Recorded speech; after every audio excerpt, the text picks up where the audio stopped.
I talked to him last night. We talked for a while. We laughed. We cut up. We talked about old funny stories and everything. And it was just, almost like it always was. I mean, he was maybe talking a little bit slower, but nothing alarming, Right. So, like, if I was unaware of his medical issues, I would have thought maybe he just had a cold or something.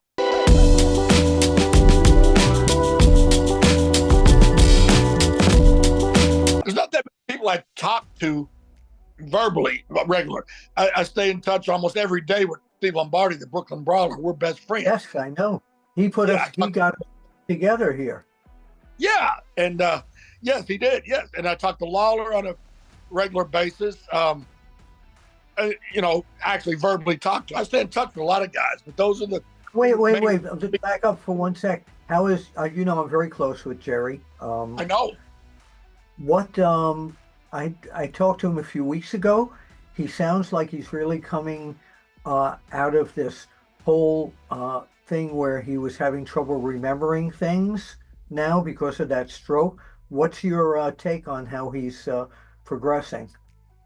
In all honesty, I talked to him last night. We talked for a while. We laughed. We cut up. We talked about old funny stories and everything.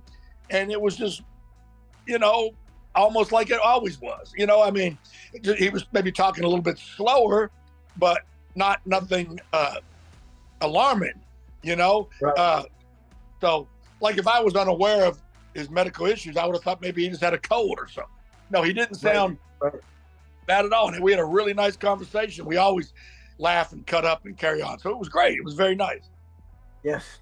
You think you know all the wrestling stories? There's more you haven't heard yet. Join us on Backstage Pass. So tell everybody what you're doing these days. What your day is made out of. Well, I'm still with the WWE. I don't travel full time on the road anymore, but I'm very much a part of the WWE family and universe.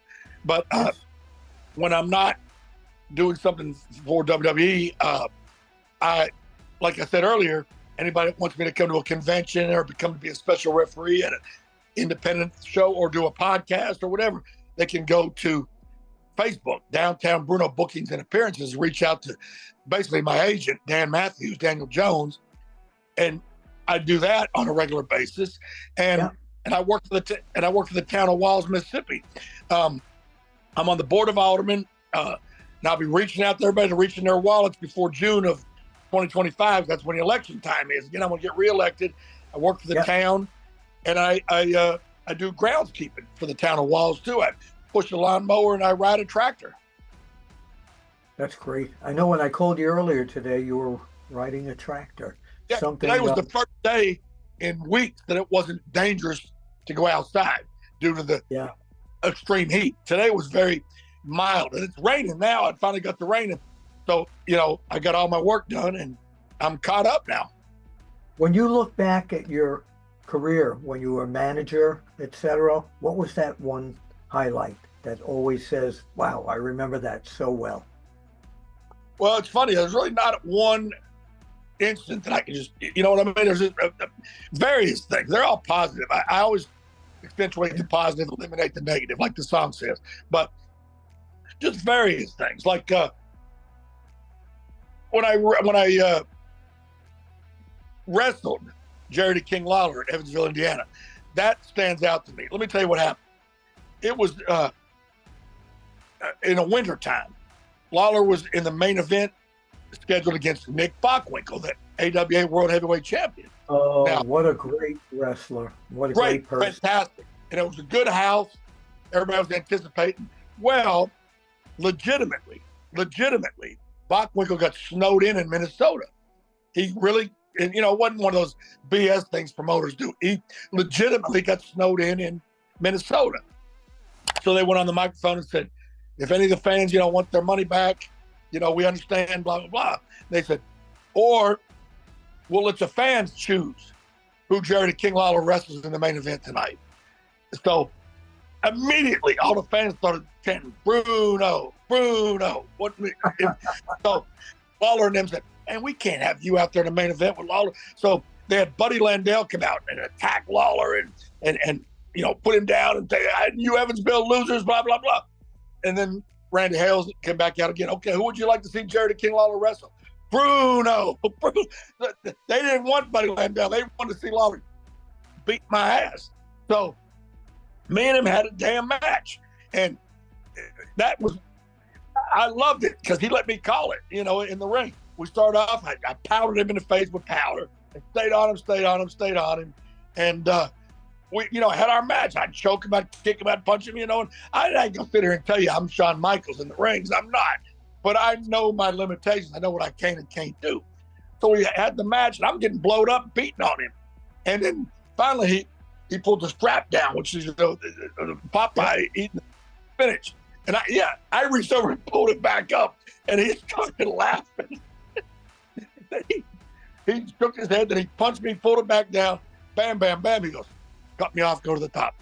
So I poked him in the eyes, did something. I climbed to the top rope like I was going to dive on him. He'd come up, slam me off the top rope, give me the fist drop, and 1, 2, 3. So I wish that match was on tape somehow because I enjoyed that very much. Wow, that's great. It. Before we go, I need to ask you about one of my favorite feuds when the WWF started doing more entertainment matches. But you against Howard Finkel, I don't think I will ever forget. I wish I could. Tell us about that, and tell us about Howard. Tell us about Howard. Friends. Howard was one of my best friends. So yeah, it was almost like a rib on me and him. Okay, Howard wasn't no wrestler. Period. Like I said a minute ago, I'm not no Shawn Michaels or Jerry Lawler. So, it wasn't going to be no. And neither was Howard. Well, correct. I mean, right. He wasn't even a downtown Bruno. So, but long story short, to summarize everything, because I'm not going to sit here and tell you the matches were great. The people popped and laughed, but that's all it was for. It was the comic relief before a serious match, basically. But Madison Square Garden, I'm wrestling semi-main event against Howard Finkel. Yep. Okay. How many guys never even get to wrestle in Madison Square Garden? And I'm wrestling in Madison Square Garden against Howard Finkel. So we're in the back, and Vince tells Howard, okay, you'll be going over. You're going to be beating Harvey tonight. Okay, then they play Hulk Hogan's music or whatever. Howard goes to the ring all fired up. Then Vince goes, I changed my mind. You're going over, but don't tell Howard. I said, oh, my God.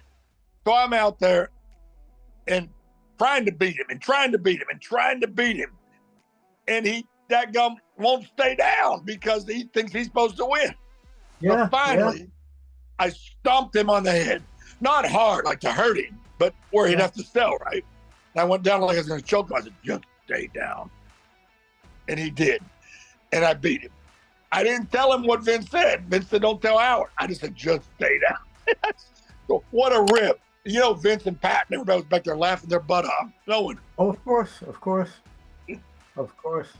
Thank you so much for doing this. And don't forget to go to is it Downtown Bruno Facebook page or Harvey Whippleman? No.